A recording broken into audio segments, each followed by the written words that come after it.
កាហ្វេខ្ញីខ្មៅឬក៏ V កាហ្វេពាក់ព័ន្ធជាមួយនឹងរសជាតិខ្ញុំមិននិយាយទេបងប្អូនមើលសាច់កាហ្វេហើយនឹងបងប្អូនភ្លក់តែខ្លួនឯងទៅប៉ុន្តែខ្ញុំចង់ប្រាប់បងប្អូនអំពីគុណសម្បត្តិដ៏សំខាន់គឺគុណប្រយោជន៍ខាងក្នុង V កាហ្វេឬក៏កាហ្វេខ្ញីខ្មៅនេះគឺមានគ្រឿងផ្សំពិសេសដល់ទៅ4ទី1គឺកាហ្វេ Arabica Brazil ដែលជាប្រភេទកាហ្វេលេខ1នៅលើលោក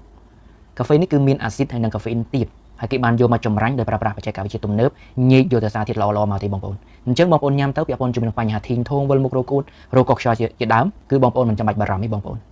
ទី2គឺចម្រាញ់សំបកមង្ឃុតសំបកមង្ឃុតគឺមានសារធាតុប្រឆាំងអុកស៊ីតកម្មដែលខ្ពស់ជាងគេហើយគេបានចម្រាញ់សម្រិតសម្រាំងបានយ៉ាងល្អប្រសើរបំផុត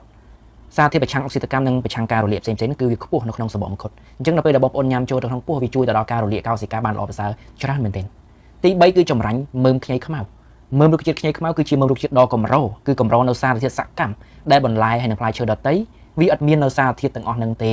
ទោះបីជាមានក៏ទាបដែរឬក៏តិចដែរប៉ុន្តែមើមខ្ញីខ្មៅគឺវាមានអាសារធាតុសកម្មនឹងវាចម្រុះវាច្រើនវាខ្ពស់ជាងគេអញ្ចឹងបងប្អូនហើយនឹងទី4គឺសារធាតុផ្អែម nano ដែលគេចម្រាញ់អំពីអំពៅខ្មៅគេបំបែកម៉ូលេគុលទុយល្អិតវាផ្អែមដែរផ្អែមស្រាលប៉ុន្តែផ្អែមនេះគឺសុវត្ថិភាព 100% វាអត់ចាំបាច់ពឹងផ្អែកទៅលើអរម៉ូនអាំងស៊ូលីនរបស់យើងដើម្បីចាប់ស្ករនឹងចេញទេដូច្នេះបងប្អូនសាកគិតទៅមើលកាហ្វេដ៏ល្អមានគ្រឿងផ្សំពិសេសកម្រអញ្ចឹងបងប្អូនញ៉ាំហើយតើស្រួលខ្លួននឹងមានសុខភាពល្អកម្រិតណាទៅ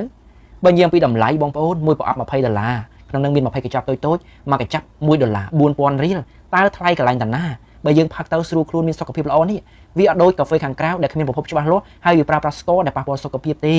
កាហ្វេខាងក្រៅ2500រៀលដែរបងប្អូនតិចបំផុតក៏2500រៀលដែរហើយកាហ្វេនេះត្រឹមតែ4000រៀលបងប្អូនអា2500រៀលនេះខ្ញុំនិយាយកាហ្វេអន់បំផុតណាបងប្អូនកាហ្វេគេតាមតូបកាហ្វេម៉ាស៊ីនឥឡូវយ៉ាងហោចណាស់ក៏5000ឡើងដែរហើយបងប្អូនញ៉ាំកាហ្វេហ្នឹងហើយមិននិយាយដោយស្មោះត្រង់មក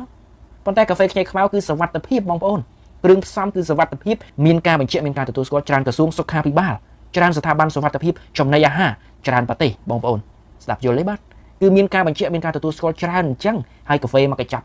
$1បងប្អូនថាថ្លៃរកកន្លែងថ្លៃអត់ឃើញទេបងប្អូនហើយបើសិនជាបងប្អូនទិញជាដុំទៅទៀតមួយកញ្ចប់នៅសល់ត្រឹមតែ2700រៀលតែប៉ុណ្ណឹង2005 2007ហ្នឹងហើយកាហ្វេសុខភាពឯណាកាហ្វេដែលមានគ្រឿងផ្សំល្អអញ្ចឹងឯណាដែលមានតម្លៃប៉ុណ្ណឹងបងប្អូនថាថ្លៃនោះអត់ថ្លៃទេបងប្អូនអើយគិតយ៉ាងណាងាកឆ្វេងងាកស្ដាំក៏នៅតែតម្លៃធូរសមរម្យមែនទេដូច្នេះបងប្អូនដែលចូលចិត្តញ៉ាំកាហ្វេ